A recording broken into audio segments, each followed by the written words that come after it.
ये तो सभी जानते हैं कि शनिदेव हनुमान जी की पूजा से प्रसन्न होते हैं। हनुमान भक्तों को शनिदेव परेशान नहीं करते हैं। यही कारण है कि शनि की दृष्टि से बचने के लिए हनुमान जी की पूजा करने की सलाह दी जाती है।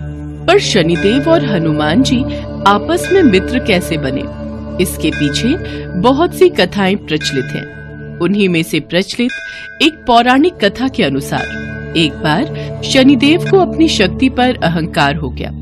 शनिदेव को लगने लगा कि उनसे शक्तिशाली कोई भी नहीं है। उनकी दृष्टि मात्र से ही व्यक्ति के जीवन में उथल पुथल शुरू हो जाती है। शनिदेव इसी घमंड में चूर होकर भ्रमण पर निकले। तभी उनकी दृष्टि हनुमान जी पर पड़ी। उस समय हनुमान जी अपने प्रभु श्री राम की साधना में लीन थे और राम नाम का जप कर रहे थे। राम राम राम राम राम। भगवान श्री राम की भक्ति में डूबे हनुमान जी को देख शनिदेव ने उन पर अपनी वक्र दृष्टि डाली, लेकिन हनुमान जी पर कोई प्रभाव नहीं हुआ। इससे शनिदेव क्रोधित हो गए। उन्होंने हनुमान जी को ललकारा, ए वानर, देख तेरे सामने कौन खड़ा है। हनुमान जी ने शनिदेव पर कोई ध्यान नहीं दिया और अपनी भक्ति में लीन रहे। शनिदेव ने सभी प्रयास कर लिए, लेकिन हनुमान जी पर कोई प्रभाव नहीं पड़ा। तो शनिदेव का क्रोध 7वें आसमान पर पहुंच गया।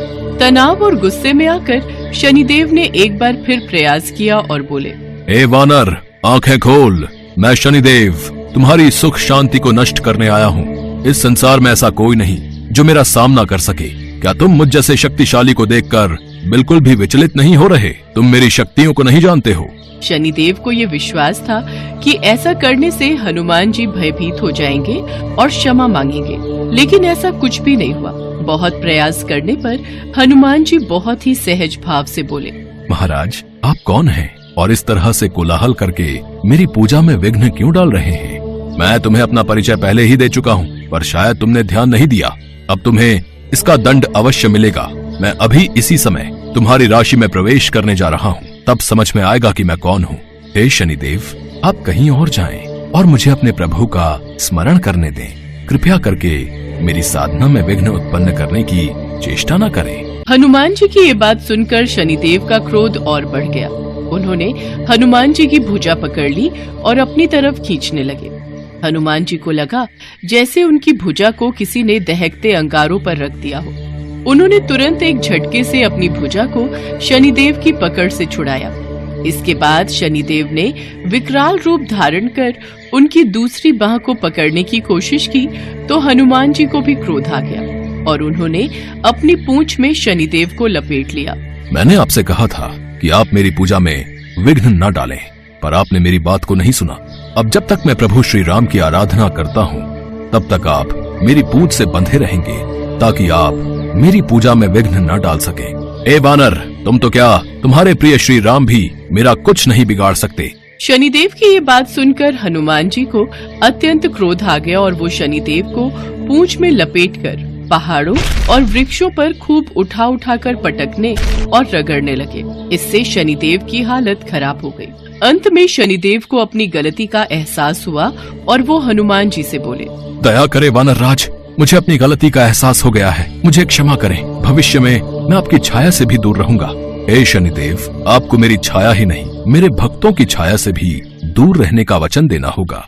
मैं वचन देता हूँ, जो भी भक्त आपकी पूजा अर्चना करेगा, उसको मेरे कारण कभी भी कोई हानि नहीं होगी। मेरे घाव बहुत पीड़ा दे रहे हैं। हे शनिदेव, घबराइए नहीं, ये घाव मेरे दिए हुए हैं, इसलिए इन घावों की पीड़ा भी मैं ही दूर करूंगा। आप यहाँ विराजिए, मैं आपके घावों पर ये सरसों का तेल लगा देता हूँ, इससे आपके घाव बिल्कुल ठीक हो जाएंगे। हनुमान जी ने शनिदेव के घावों पर सरसों का तेल लगाया, जिससे शनिदेव को आराम मिला और देखते ही देखते उनका पूरा दर्द खत्म हो गया। हे वीर हनुमान, आज आपके द्वारा लगाए सरसों के तेल ने मेरी सारी पीड़ा हर ली। भविष्य में जो भी भक्त शनिवार के दिन मुझ पर तेल चढ़ाएंगे, मैं उनके जीवन की सारी पीड़ा हर लूंगा। मुझ पर शनिवार को तेल चढ़ाने वाले भक्तों के जीवन के सारे दुख दूर हो जाएंगे। अपने मित्र शनि की भूल को क्षमा कर दीजिए, मैं आपको अपने हृदय से लगाना चाहता हूँ। हनुमान जी मुस्कुराए और शनिदेव के हृदय लग गए। उसी दिन से शनिदेव और हनुमान जी में मित्रता हो गई। तब से शनिवार के दिन शनिदेव पर तेल चढ़ाने की परंपरा बन गई। शनिवार के दिन हनुमान जी की पूजा का भी बहुत महत्व है। कहा जाता है कि शनिवार के दिन हनुमान जी की पूजा करने से शनिदेव प्रसन्न होते हैं और भक्तों पर हनुमान जी और शनिदेव दोनों की कृपा बनी रहती है।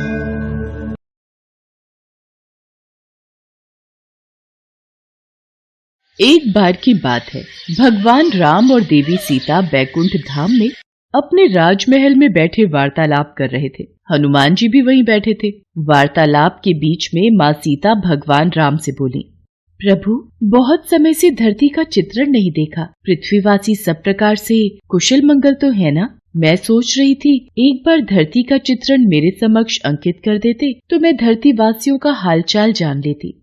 देवी सीता, आपको चिंतित होने की आवश्यकता नहीं है।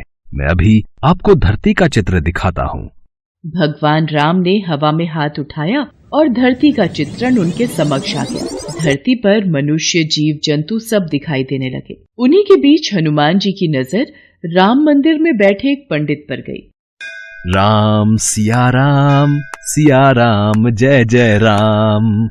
राम सिया राम, सिया राम जय जय राम। हे प्रभु, हनुमान जयंती उत्सव आने वाला है। इस बार भक्तों का चढ़ावा आ जाए तो मुखिया जी मुझे अच्छे पैसे दे देंगे, वरना भक्तों का चढ़ावा कम आता है तो मुखिया जी भी पैसे देने में बहाना करते हैं।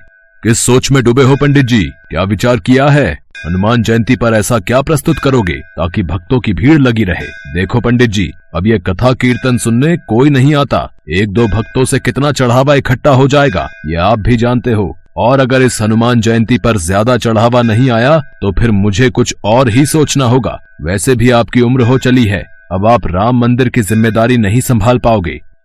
मुखिया जी, ऐसा न कहिए। गांव में राम मंदिर की पूजा करते हुए मुझे कई वर्ष बीत गए हैं और इसी मंदिर के कार्यभार के सहारे मेरा परिवार चलता है। लक्ष्मी बिटिया की शादी की बात पक्की कर दी है। अचानक ये मंदिर का कार्य छूट गया तो लक्ष्मी की शादी कैसे कर पाऊंगा? ठीक है, फिर हनुमान जयंती उत्सव आने तक ऐसी रौनक लगाना कि भक्तों की भीड़ दिन रात राम मंदिर में आती रहे। मंदिर में हनुमान जी की सोने की मूर्ति लगवानी है। इसके अलावा जितना चढ़ावा आएगा कार्य उतनी जल्दी संपन्न होगा। हे बजरंगबली, अब मैं क्या करूं कि राम मंदिर में भक्तों की भारी भीड़ उमड़ पड़े। हनुमान जयंती को तो अब आप ही कुछ कीजिए, मेरी सहायता कीजिए बजरंगबली। प्रभु, मुझे लगता है पुत्र हनुमान को सहायता के लिए जाना चाहिए। सीते, हम भी हनुमान को यही कहने वाले थे। पवन पुत्र, तुम इसी समय धरती लोक पर जाओ और पंडित जी की सहायता करो। उन्होंने तुम्हें सच्चे हृदय से पुकारा है। ठीक है प्रभु, मैं इसी समय धरती लोक पर पहुंच जाता हूँ।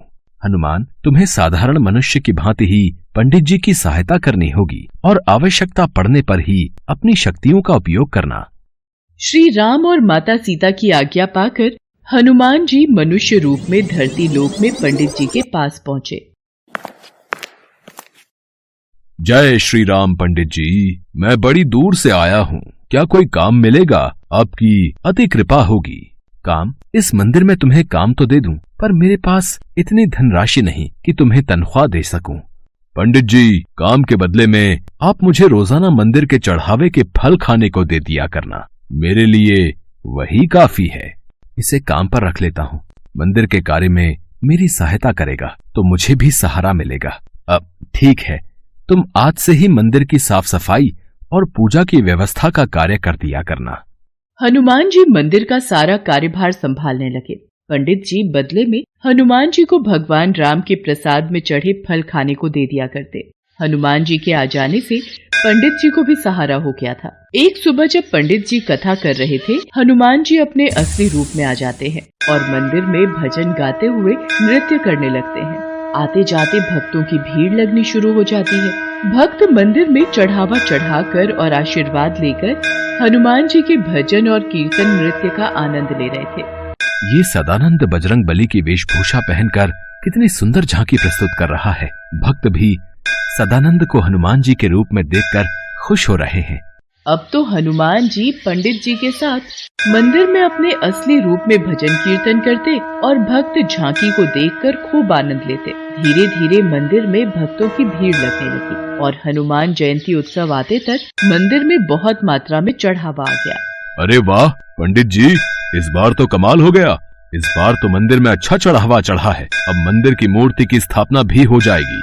मुखिया जी, ये सब कार्य सदानंद के कारण परिपूर्ण हुआ। सदानंद ने हनुमान जी की वेशभूषा पहनकर मंदिर में बहुत ही सुंदर नृत्य और भजनों से भक्तों के बीच रौनक लगाई। फिर तो बहुत अच्छी बात है सदानंद। इस हनुमान जयंती पर महाकीर्तन में ऐसी ही वेशभूषा में कार्यक्रम प्रस्तुत करना। हनुमान जयंती उत्सव का दिन आ गया। हनुमान जी खूब नृत्य कर रहे थे। तभी आओ वीर सिंह, सुमित्रा, अच्छा हुआ आज तुमने वीर सिंह को भी उत्सव का न्योता दे दिया। पंडित जी, ये मेरा साला है। हनुमान जी की सोने की मूर्ति स्थापना में आज इसके भी शुभ हाथ लग जाएंगे। जीजा जी, हनुमान मूर्ति तो काफी भारी बनवाई है, बड़ी महंगी रही होगी। साले साहब, ये मूर्ति मंदिर के चढ़ावे में आए पैसों से बनी है। ये मंदिर की अमानत है, काफी पहुंचे हुए सुनार ने बनाई है। आओ स्थापना करते हैं। राम मंदिर में हनुमान जी की सोने की मूर्ति स्थापित हो जाती है और खूब धूमधाम से हनुमान जयंती का उत्सव होता है। पर अगले दिन, हे राम, हनुमान जी की मूर्ति कहाँ गई? मंदिर से मूर्ति चोरी हो गई। जीजा जी, हो ना हो, यह हनुमान जी की सोने की मूर्ति पंडित जी ने ही चुराई है और उनकी बेटी का ब्याह है और उन्हें पैसों की जरूरत है। तुम ठीक कह रहे हो वीर सिंह। पंडित जी को जब पुलिस पकड़ कर ले जाएगी तभी वो सच बोलेंगे। ऐसे उनके मुंह से सच नहीं निकलेगा। पुलिस को बुलाओ, पंडित को गिरफ्तार करेगी। इंस्पेक्टर साहब, असली चोर पंडित जी नहीं, मैंने ही मंदिर से मूर्ति चोरी की है। आप मुझे गिरफ्तार कीजिए, पंडित जी को नहीं। अरे सदानंद, तू ये क्या कह रहा है? तू ये सब क्यों कह रहा है? तू ये सब क्यों कर रहा है? इस चोर ने अपना गुनाह खुद ही कबूल कर लिया है। अरे गिरफ्तार कर लो इसे। इसे कड़ी से कड़ी सजा देना इंस्पेक्टर साहब। इसने चोरी की है, वो भी हनुमान की मूर्ति की। अच्छा हुआ चोरी का इल्जाम उस सदानंद पर आ गया। अब मैं इस मूर्ति को बेचकर ढेरों पैसा कमाऊंगा।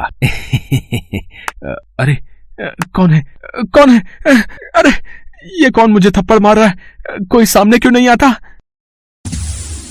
मैं सदानंद के रूप में हनुमान हूँ जिसे तूने गिरफ्तार करवाया। पुलिस के सामने तुझे सच बोलना होगा कि असली गुनाहगार तू है। तूने मूर्ति चुराई है और तू उसे बेचने वाला है। मत मारो, मत मारो, मैं पुलिस को सब सच बता दूंगा। मेरे मन में लालच आ गया था, मुझे छोड़ दो। वीर सिंह भागता हुआ पुलिस थाने पहुंचता है। इंस्पेक्टर साहब, मुझे बचाओ। सदानंद मतलब हनुमान जी मुझे पीट रहे हैं। मैं अपना गुनाह कबूल करता हूँ। मैंने ही हनुमान जी की मूर्ति चुराई है। वो तो बात सही है, पर तेरा दिमाग खराब हो गया है के? हैं? सदानंद तो सामने देख, जेल में बैठा है। वो तेरे पास कैसे आ सकता है? नहीं इंस्पेक्टर साहब, वो मेरे पीछे ही खड़ा है। वो मुझे पीट रहा है। मुझे जल्दी से जेल में बंद कर दो। मैंने अपना गुनाह कबूल कर लिया है। इतनी देर में पंडित जी और मुखिया भी गांव के सभी लोगों के साथ पुलिस स्टेशन पहुंचते हैं। इंस्पेक्टर साहब, सदानंद ने कोई चोरी नहीं की, इसे छोड़ दीजिए। वीर सिंह अपना गुनाह कबूल कर लेता है। सदानंद यानी हनुमान जी को पुलिस छोड़ देती है। तभी वहाँ भगवान राम और माता सीता प्रकट होते हैं। हनुमान, अब तुम अपने असली रूप में आओ और अपने भक्तों को दर्शन दो। जो आज्ञा प्रभु। जय श्री राम। सदानंद, साक्षात हनुमान। हे बजरंग बली, आप मेरे साथ इतने दिन तक रहे और मैं आपको पहचान नहीं सका। आपने मेरी इतनी सहायता की। पंडित जी, जहाँ भगवान राम की कथा होती है वहाँ हनुमान जरूर होते हैं। आपने मुझे सच्चे हृदय से याद किया था तो भला मैं कैसे न आता। देखना, अब आपके जीवन के सारे दुख दूर हो जाएंगे। पंडित जी की आंखों में आंसू आ जाते हैं। पंडित जी और मुखिया जी समेत सभी गांव वाले हनुमान जी को सिर झुकाकर प्रणाम करते हैं। उस दिन के बाद मुखिया पंडित जी को कभी भी मंदिर से जाने के लिए नहीं कहता। हनुमान जी की कृपा से पंडित जी के जीवन में खुशियां आ जाती हैं और वो अपनी बेटी लक्ष्मी की शादी धूमधाम से कर देते हैं।